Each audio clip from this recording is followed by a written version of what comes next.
Hello everyone, I welcome you all to our channel Exam Time. Hope you all are doing well. Okay, so आज के lecture में हम बात करेंगे जो कि आज का लेक्चर हमारा होगा टीचिंग एप्टीट्यूड के ऊपर, जो कि पहला यूनिट है हमारा सिलेबस का यूजीसी नेट पेपर 1 के लिए. Okay, so in this lecture we are going to discuss about education. Okay, और बेसिक एलिमेंट्स ऑफ एजुकेशन क्या क्या है, इन सारी चीजों को हम इन डिटेल डिस्कस करेंगे. Okay, so let us start. First of all we are going to discuss the definition and meaning of education. देखो, एजुकेशन एक ऐसा चीज है जिसको आप बहुत प्रिसाइज टर्म में डिफाइन नहीं कर सकते. इसका काफी ज्यादा वाइड मीनिंग है. Okay, so term education, teaching और लर्निंग ये क्लोजली रिलेटेड है, but we can not say कि टीचिंग इज एजुकेशन और ओनली लर्निंग इज एजुकेशन. का काफी ब्रॉड मीनिंग होता है.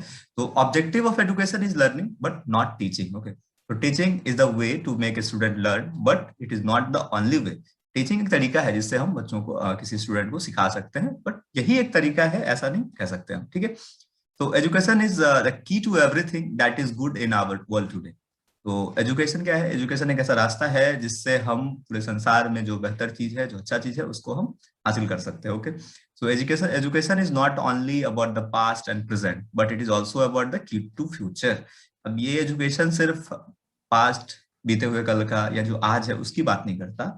ये आपको आने वाले समय के बारे में भी बताता है, और आने वाले समय में हम बेहतर कैसे कर सकते हैं, क्या कर सकते हैं, उन सबको बताता है. ठीक है, सो education is not only teaches our children facts, but also teaches them how to think and learn on their own. Okay, so these are the basic statements about the definition of education, but in this lecture we are going to learn in very detail, in a very precise manner. Okay, तो सबसे पहले देखो, education जब भी हम बात करते हैं, हर इंसान का अपना अपना एक परसेप्शन होता है, एक सोच होता है, एक विचार होता है, थॉट होता है कि एजुकेशन क्या है. हर इंसान, आप लोगों के अंदर भी एजुकेशन को लेके कुछ ना कुछ आइडियोलॉजी डेवलप होंगे माइंड में, कुछ ना कुछ आप सोचते होंगे एजुकेशन के बारे में. ठीक है, उसी तरीके से, और आई वुड लाइक कि आप लोग अगर अपने अपने सोच को, अपने अपने थिंकिंग को एजुकेशन के बारे में अगर कमेंट में लिखें तो it will be very better. So education according to great thinkers, जो हमारे ग्रेट थिंकर्स हुए, उनके अकॉर्डिंग एजुकेशन क्या है उसको हम समझने का कोशिश करते हैं. सबसे पहले स्वामी विवेकानंदा का बात करते हैं. The great Vivekananda defines education as the manifestation of perfection already in man. देखो, ये क्या कहते हैं ना, कि इंसान के अंदर में पहले से बहुत सारी खूबियां मौजूद हैं, और एजुकेशन क्या काम करता है, इन सबको बाहर निकालने का काम करता है. Okay, again Aristotle defined education as an ornament in the prosperity and a refuge in adversity. I will explain this term. देखो, ornament in prosperity का मतलब क्या है कि अगर आप सुख संपन्न हो, सुखी हो, संपन्न हो, आपके पास सब कुछ है, you have no liabilities, तो उस टाइम पे जो है ना, education is like your ornament. Okay, अब देखो, ऐसा नहीं है कि बहुत सारे लोग जो बहुत सुखी भी है, उनके पास बहुत पैसा है, बहुत धन है, बट अगर एजुकेशन उनके पास नहीं है तो people will not recognise them as कि उसके पास, जिसके पास पैसा है और साथ में एजुकेशन भी है, उसके इतना रिकॉग्निशन उसको नहीं मिलता.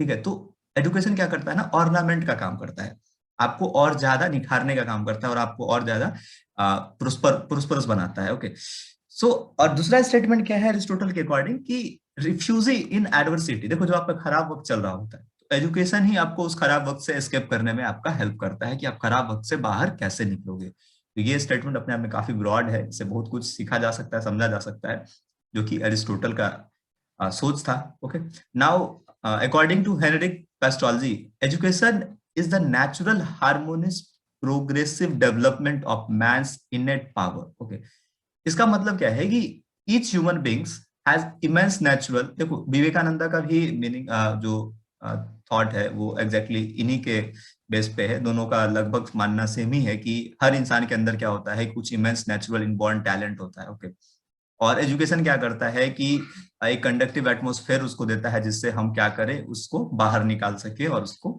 इनहांस कर सके. ठीक है, जॉन डेवी करके एक काफी बड़े थिंकर हुआ करता है, sociologist.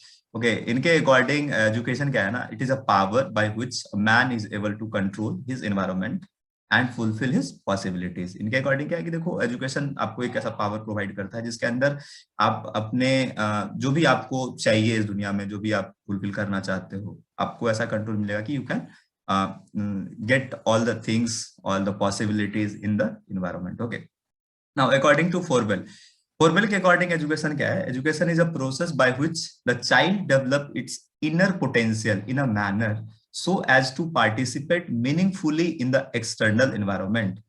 And the purpose of education is to expand the life of the individual in order to participate in its all pervading spirit, which manifests and realizes itself and the whole universe.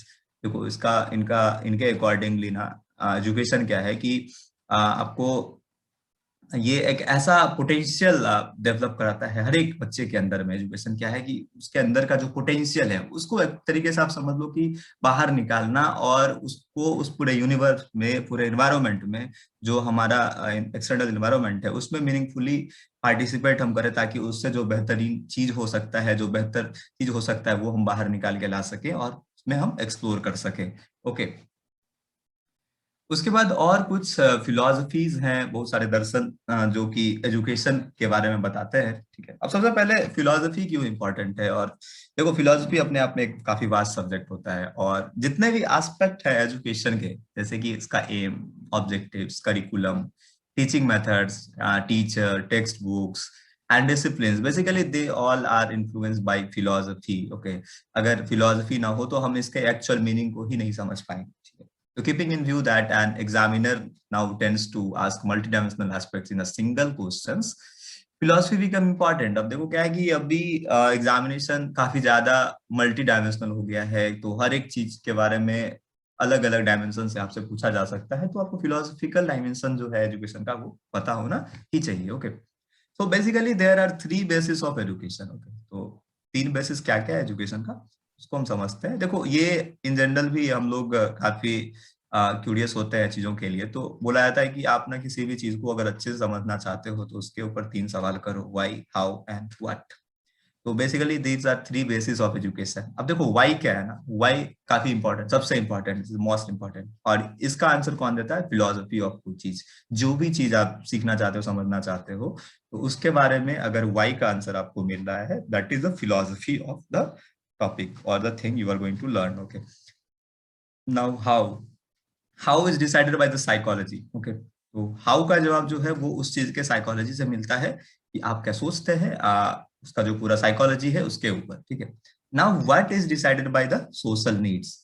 तो वो क्या है, कितना, what, ये जो है आपको decide किया जाता है सोशल नीड के अकॉर्डिंग। अब देखो जैसे इसको मैं अगर एजुकेशन ही वर्ड मान लो, अगर मैं एजुकेशन को ही डिफाइन करूं और मुझे एजुकेशन के बारे में जानना है कि क्या है, तो इसके लिए मैं अगर सबसे पहले सवाल करूं कि व्हाई एजुकेशन, देखो एजुकेशन क्यों, तो इसका जवाब कौन देता है? अभी आपने पढ़ा थिंकर्स और के बारे में, सबने बताया कि एजुकेशन क्यों जरूरी है, why education is important. Okay, तो इसका जवाब कहाँ मिला हमको? फिलोसफी से। ओके, नाउ अगर मैं पूछूं कि हाउ एजुकेशन, मतलब एजुकेशन कैसे करना चाहिए, तो ये तो कंप्लीट साइकोलॉजिकल हो गया ना, कि कोई एजुकेशन अलग अलग तरीके से सीखेगा, सीखने का तरीका जो होता है वो कंप्लीट डिफरेंट हो सकता है। उसके बाद जो ये व्हाट है, व्हाट यानी कि वो सोशल एस्पेक्ट से आएगा ना। जैसे मान लो किसी सोसाइटी में इंजीनियर बनना, डॉक्टर बनना, सपोज सोशल वर्कर बनना, या different types of there are jobs, roles, responsibilities. Okay, तो ये सब अलग अलग तरह के एजुकेशन से आते हैं। तो इन सब का जो आंसर है, यानी कि व्हाट का जो आंसर है, वो आपको सोशल नीड के अकॉर्डिंग मिलता है, right. So education is based on these philosophies, basic basis of philosophical, psychological and sociological basis. Okay, अब आगे हम काफी सारे टर्म्स को डिस्कस करेंगे, और ये टर्म्स काफी इंपॉर्टेंट है। देखो क्योंकि आप जब पढ़ रहे हो पेपर, वो जब टीचिंग एप्टीट्यूड के बारे में पढ़ते हैं या रिसर्च एप्टीट्यूड के बारे में पढ़ते हैं, तो इन सब का जो मेन बैकग्राउंड है, the soul of all this things is education, right. तो एजुकेशन को जब तक आप बेहतर तरीके से नहीं समझ लेते, इन सबको अच्छे से समझना, I think it is difficult. और एजुकेशन को समझने के लिए एजुकेशन के हर एक एस्पेक्ट को हमें जानना काफी जरूरी है। ओके, सो आइडियलिज्म क्या है? आइडियलिज्म वर्ड जो है आइडल वर्ड से डिराइव किया गया है। इसका मतलब होता है mind and self. It is actually a spiritualism.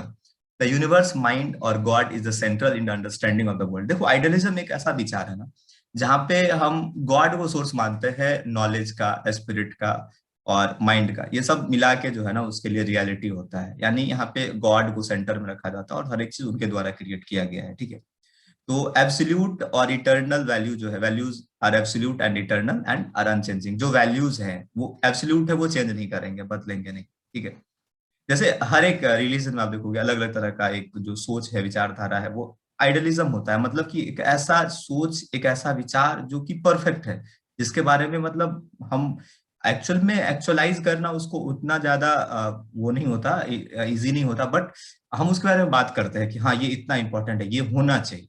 किसी चीज के लिए हम कहते हैं ना कि ये होना ही चाहिए। ओके, तो वो है idealism. So real knowledge is perceived in mind and that is important then knowledge gain through the senses. तो देखो, जो रियल नॉलेज हम लोग माइंड से ये गेन करते हैं वो इंपॉर्टेंट है, इससे जो आप अपने सेंस के थ्रू नॉलेज को गेन करते हो। इंसान के पास सुपीरियर नेचर है अपने आप को एक्सप्रेस करने का in the form of intellect, culture, morality and religion. Okay, इसमें बहुत सारे सिद्धांतवादी, जैसे आपने बात किया विवेकानंदा के बारे में, तो और भी बहुत सारे फिलोसफर जैसे Kant, Orwell, Plato and Shri Aurobindo, ये सब मेन प्रोपोनेंट्स थे आइडियलिज्म को, मतलब आइडियलिज्म की विचारधारा को प्रमोट करने वाले। Then naturalism is the next term. तो नेचुरलिज्म क्या होता है इसको समझते हैं। नेचुरलिज्म अगर हम आइडियलिज्म के कॉन्ट्रैरी में कहें तो आइडियलिज्म क्या था, एक विचार था जो ऐसा होना चाहिए, और नेचुरलिज्म क्या है, जो होता है। ठीक है, so naturalism is more practical. Naturalism is a philosophy with the belief of that nature alone represent the entire reality. ये जो हमारा नेचर है, पूरा प्रकृति है, वो एक कंप्लीट रियलिटी को रिप्रेजेंट करता है। ठीक है, तो human life is a part of nature and it is a self-sufficient entity having its own matter, natural force and natural laws. तो इसके अकॉर्डिंग क्या है ना कि हर एक चीज जो लॉज है उसके द्वारा डिफाइंड होता है, और एक ह्यूमन लाइफ अपने आप में सफिशिएंट है, वो एक एंटिटी है जिसका अपना मैटर है, अपना नेचुरल फोर्स है, नेचुरल लॉज है। Okay, it emphasis on matter and the physical world.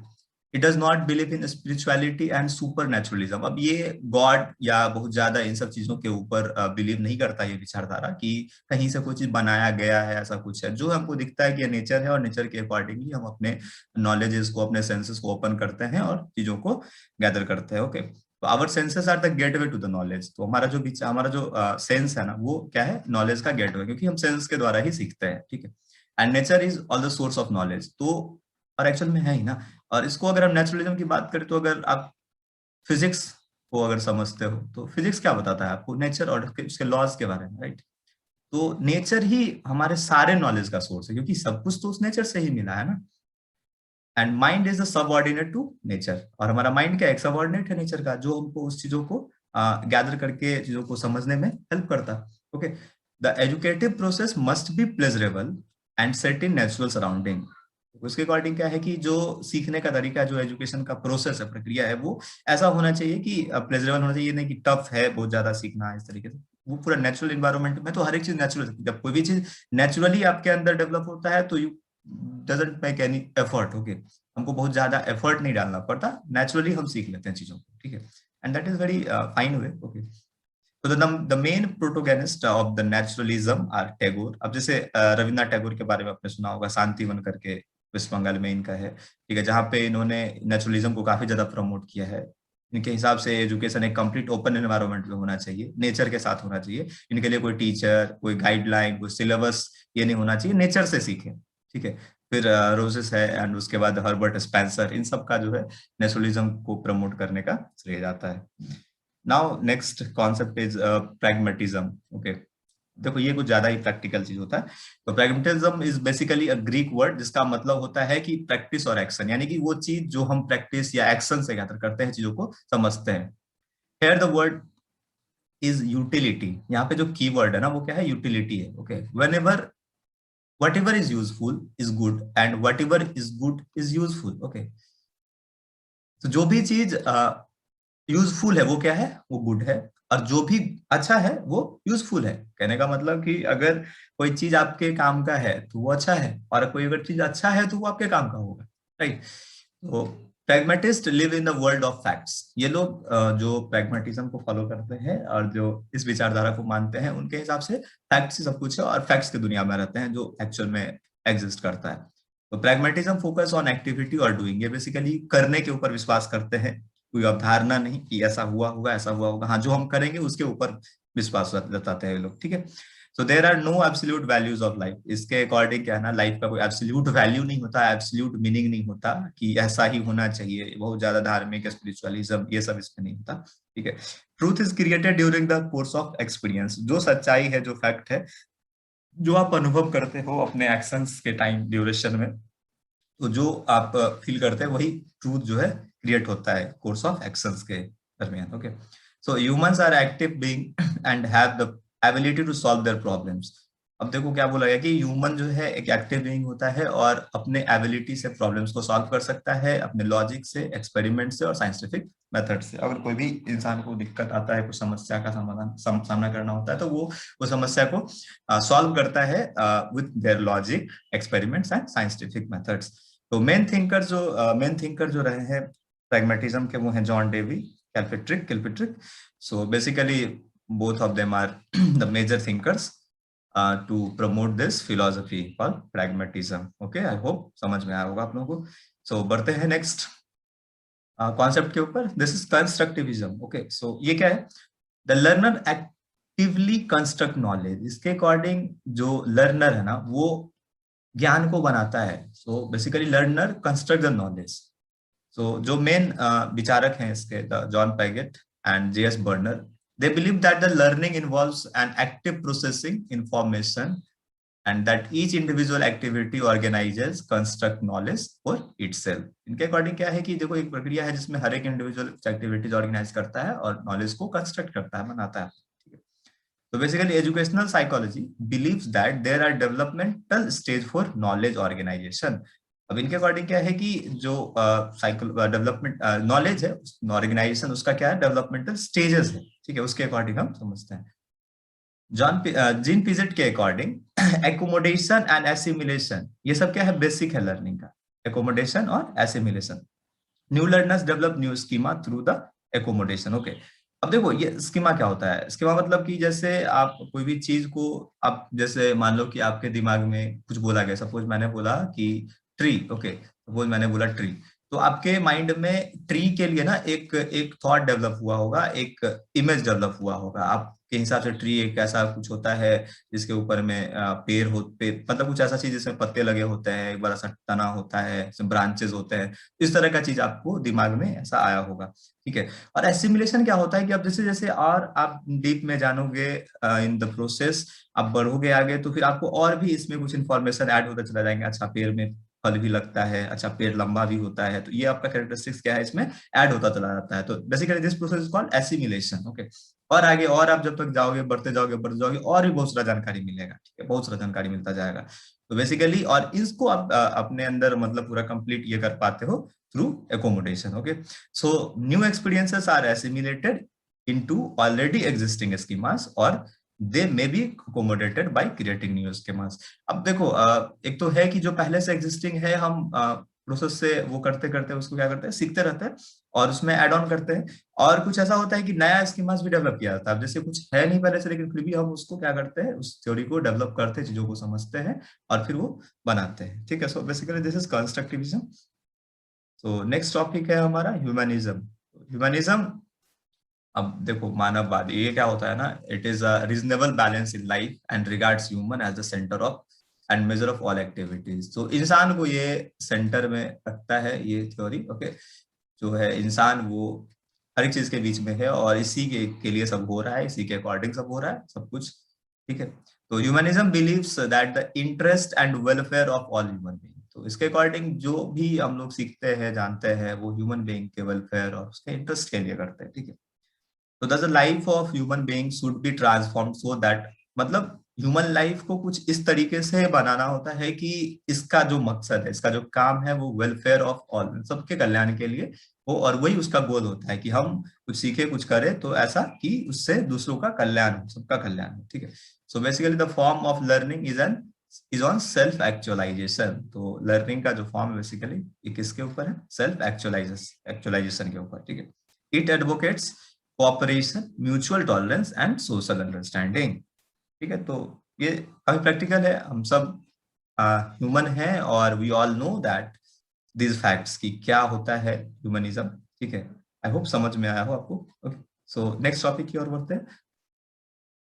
अब देखो तीन पॉइंट है यहाँ पे, रैशनलिज्म, एम्पिरिसिस्ट और एग्जिस्टेंशियलिज्म। ओके, तो ये जो तीन कॉन्सेप्ट है बेसिकली तीनों साइकोलॉजी का कॉन्सेप्ट है। तो इसमें क्या है ना, अब अलग अलग विचारधारा है ये कि ये किस इसको ये कौन होते हैं, ये लोग जो रेशनलिस्ट होते हैं वो कैसे होते हैं, एम्पिरिसिस्ट होते हैं वो कैसे होते हैं, और जो एग्जिस्टेंशलिस्ट होते हैं वो किस तरह के लोग होते हैं। तो इन तीनों में आपको डिफरेंस मिलेगा देखने के लिए। तो बेसिकली रेशनलिस्ट ऐसे लोग होते हैं जो that there are significant ways in which our concept and knowledge are gained independently of sense and experience with reason।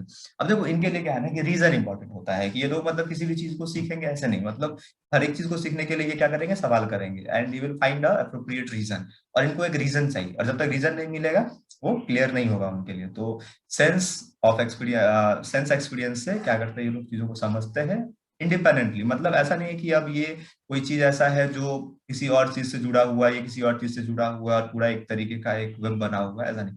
हर एक चीज के पीछे का एक रीजन होता है, और उस रीजन को ही ये लोग समझते हैं। ठीक है, तो बेसिकली दे आर रैशनलिज्म। तो आप इसको कीवर्ड में ये समझते हो कि reason, reason are the important thing. Okay, reason is the important thing. Now empiricist क्या होता है? एम्पिरिसिस्ट कौन होता है? ऐसे लोग जो कि sense experience claim that the sense experience is the ultimate source of all our concept and knowledge. जैसे यहाँ पे क्या था, रीजन था ना कि हम बस अपने सेंस से नहीं, रीजन ढूंढते हैं कि एक्चुअल में उसका कारण क्या रहा होगा। और ये लोग होते हैं जो अपने सेंस से एक्सपीरियंस करते हैं कि हम कैसा फील करते हैं, हम कैसा समझते हैं, ठीक है, चीजों के बारे में। Source, so basically sense experience क्या है, ये बेसिक सोर्स होता है सारे कॉन्सेप्ट और सारे नॉलेज का। ठीक है, देखो ये सब टर्म जो है ना काफी अपने आप में काफी वाइडर टर्म है। अगर आप चाहते हो इन सब के बारे में और इन डिटेल में समझना, क्योंकि मैं जितना ब्रीफ हो सकता है उसको समझाने का कोशिश कर रहा हूँ, तो आप लोग इन सारे वर्ड्स को, एक एक वर्ड को आप गूगल कर सकते हैं, या यूट्यूब पे आप लिख सकते हैं। There are lots of videos available. तो हर एक चीज को आप इन डिटेल भी चाहो तो समझ सकते हो। बट वैसे इसमें जो जो काफी इंपॉर्टेंट टॉपिक्स टर्म्स हैं, इन सब का मैं एक वीडियो लिंक भी शेयर कर दूंगा, अगर जिसको जिसको इन डिटेल में इन सब को समझना है। बट हमारे पॉइंट से जो हमारा पेपर वन का जो हमारा गोल है, उसके लिए जितना जरूरी है मैं बस उतना बताते चलता हूँ। ठीक है, ताकि कभी कभी आपको अगर कभी भी एग्जाम में इन सब तरह का वर्ड से सामना करना पड़े तो ऐसा नहीं लगे कि पहली बार जान रहा है, पहली बार देखा है। ठीक है, तो थोड़ा बहुत बस आइडिया होना चाहिए। तो एग्जिस्टेंशियलिज्म क्या होता है? Existentialism, it is a philosophy that emphasis individual existence, freedom and choice. अब देखो ये लोग क्या है ना कि ये लोग एकदम थोड़ा सा समझ लो कि एकदम पूरा रेडिकल टाइप की पूरा फ्रीडम को प्रेफर करते हैं। इनके हिसाब से लाइफ जो है ना पूरा चॉइसेस का चीज है। ठीक है, मतलब हम जो चूज करते हैं, हम जो देखते हैं, हम जो बनाते हैं, वही कंप्लीट लाइफ होता है। ठीक है, इनके अकॉर्डिंग कोई मतलब ऐसा नहीं है कि पहले से कुछ बन के आया है, या पहले से ऐसा कोई विचारधारा है जो हमको फॉलो करना है इस तरीके से। ठीक है, this emphasize the uniqueness and isolation of individual experience in the hostile or in different universe, regards human existence as unexplainable and stress freedom of choices and responsibility for the consequences of one's act। देखो इसको अगर आपको easily समझना है, existentialism क्या होता है, तो आप ऐसे समझ सकते हैं कि देखो जैसे अगर मान लो कोई इंसान है, ठीक है, उसके पास क्या है कि अब बहुत सारा चॉइस है। अब ये करना है, वो करना है, इस तरह का different types of things you have. वैसे उसमें से आप कुछ सेलेक्ट करते हो कि नहीं मुझे इस तरह का लाइफ चाहिए, तो this is basically your choice ना। आपने सेलेक्ट किया कि मुझे कैसा करना है, मुझे कैसा बनना है। तो आप किस तरह के लोग हो? जो आप एग्जिस्टेंस में बिलीव करते हैं। ठीक है, आप सिंपल ये समझ लो कि जो लोग एग्जिस्टेंस में बिलीव करते हैं, जो देखो कुछ लोग होते हैं कि ये नहीं किस्मत का ही खेला है। जैसे देखो अब एक सिंपल सोशल एक्ट मैरिज। तो मैरिज क्या है कि कुछ लोगों के लिए ऐसा कॉन्सेप्ट होता है कि जो पहले से प्री डिसाइडेड होता है कि किसको किसके साथ बंधना है, तो वो ऐसा सोचते हैं। और कुछ लोग ऐसा होता है कि नहीं, it is the matter of choice ना, कि I have to decide to whom I have to marry. Okay, तो यही बेसिक सा फर्क है। आई होप समझ में आया आपको। ठीक है, सो आगे बढ़ते हैं। So our next concept is behaviourism. Okay, so behaviourism क्या है? देखो behaviourism is it assumes the learner is a passive organism who may be conditioned to learn new behavior।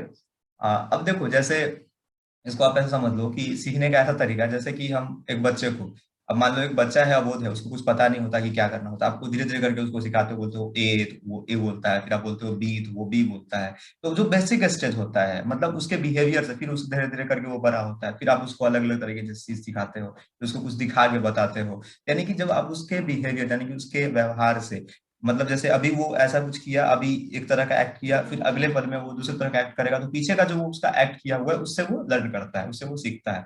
तो बेसिकली दो तरह का आपको यहाँ पे चीज मिलेगा, एक तो लॉ ऑफ एक्सरसाइज होता है, दूसरा लॉ ऑफ रिफ्लेक्ट होता है, effect, sorry, law of effect होता है। लॉ ऑफ एक्सरसाइज क्या होता है, जिसको समझे, तो रिपीटिंग कंडीशन रिस्पॉन्स। अब जैसे देखो, किसी बच्चे को आप बार बार एक चीज को बताओगे बताओगे, इससे एक आप एग्जांपल ले सकते हो, जैसे कि एक डॉग है, तो डॉग को हम लोग सिखाते हैं ना कि ऐसा मान लो, अगर उसको मान लो कि एक बार बार आप फेंको कोई चीज और उसको वो बोलो मतलब ऐसा करके कि वो जाएगा उस चीज को लेके आएगा आपको देगा, ठीक है।